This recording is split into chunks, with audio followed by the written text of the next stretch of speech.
鬼精彩！我哋香港啲新聞咧，原來咧將隻手拎高，又拍落個台面嗰度，唔叫拍台。你嗱咁你就唔啱個定義上，佢將手拎高，又放翻落張台面，係啦。咁咧原來咧嗱，呢啲咁嘅語言技巧咧越嚟越多啊！呢嗱你知啊，好簡單啊，即係上次我參加羅慧娟嘅追思禮拜咧，佢個丈夫要講嘢，佢廣東話唔係好叻嘅，咁佢講緊話啊。佢想講人工呼吸，佢唔識講，佢話嘴對嘴，嘴對嘴呼吸，咁就話啊係即係咩咧？咁下邊人提啊，即係人工呼吸咁樣，即係其實你唔識個 terms 咧，咁你可以用一個形容詞去講嘅，咁隻手拎高同放低落張，然後跟住放落張台嗰度咧，睇個力度幾重咯。如果係重嘅咪叫拍台咯。嗱呢一個咁嘅即係老師啊，我唔知係老師，總之係教育人員嚟嘅呢個咧就係咧。就俾人咧就話喺呢個嘅城市論壇當中，同一個學生哥同台辯論咁樣，咁啊忍唔住氣就拍咗台咁啊！連嗰個嘅作家喬靖夫喺現場都話：我清清楚楚聽到啪一聲。係。咁但係咧，當記者訪問呢個嘅教育人員嘅時候咧，好似叫李唔知李咩華咧咁樣嚇，好似李老師啦咁樣。咁佢就話：我冇拍台喎。我只係拎高隻手放翻低，即係呢一種咧，我覺得咧好似似乎。如果佢係教育界人士，我都覺得係教壞細路。即係你做咗認，或者你唔好將一件事重新定義。即係咁樣，即係嗰啲以前無線劇集啊，嗰個丁蟹啊，丁蟹嘅哲學就係咁啦。我冇㧬佢落樓嘅喎，我掂一掂佢喎，佢自己企唔穩跌落去嘅喎。佢逼我添㗎咋。係啦，咁樣咯，即係呢啲咁嘅奸茅嘢咯。嗱呢個唔知點解啲奸茅嘢咧發生喺我哋啲行政長官啊，而家發生喺啲老師嗰度啦嚇，咁即係教壞細路啊叫做。咁咧就係嗱呢一個咁嘅老師咧，好明顯，就算你唔叫自己叫拍台。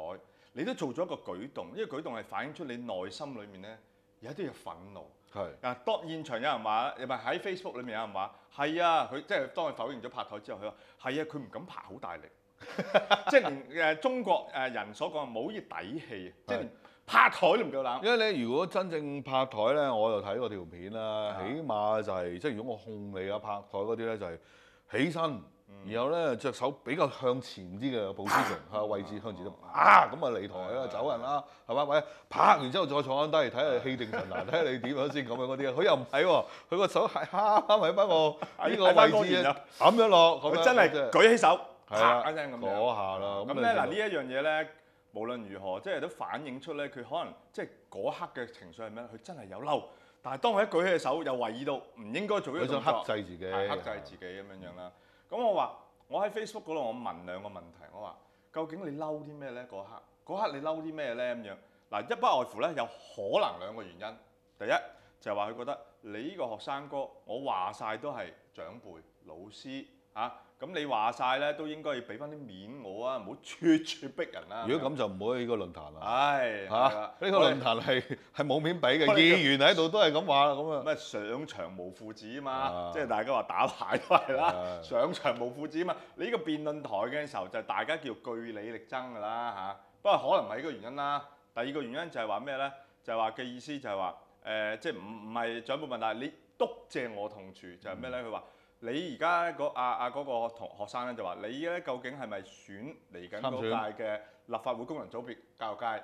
如果係嘅，唔該你表明立場，因為呢個咧涉及個客戶有利益衝突嘅問題咁樣。佢話：佢當時嘅現場就話：喂，我而家未決定。如果決定，我會話俾你知嘅。決定你先問我啦。我都會話俾你知。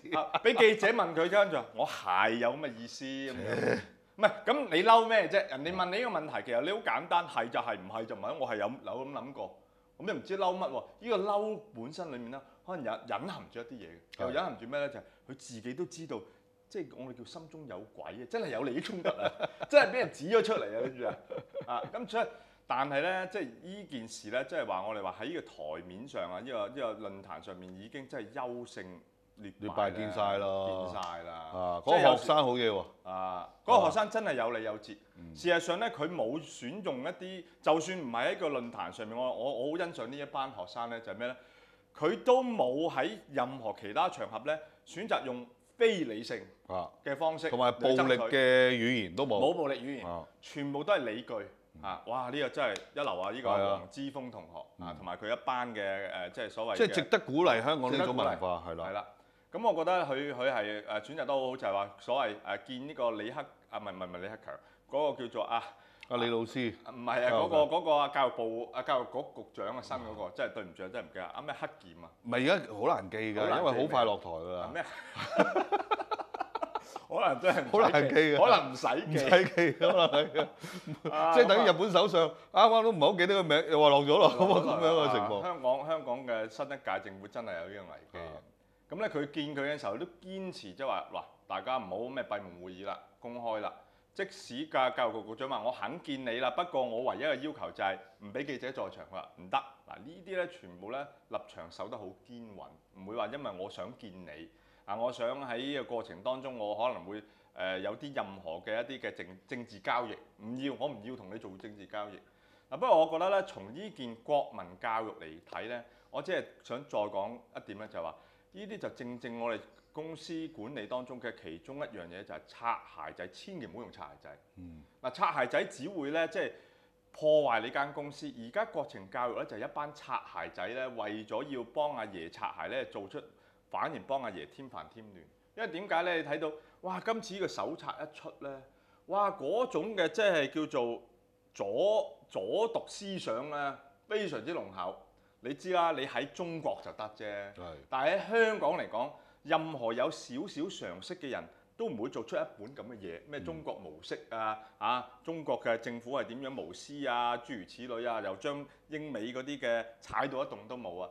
嗱，我覺得咧呢一樣嘢好明顯，就係一種嘅我哋叫做過去中國歷史都有所教訓嘅，就係咧呢啲咁嘅叫做末朝嗰啲嘅嘅宦官諸如此類，為咗要討好皇帝咧而做出嘅嘢，但係到最後係推呢個嘅朝代更加向下嘅，向滅亡嗰個境地嘅。咁所以咧，我覺得呢個國情教育咧，老實咁講，真係喺香港咧係冇得教。即係有好多嘅即係由呢班咁嘅擦鞋仔搞得更加咧為人。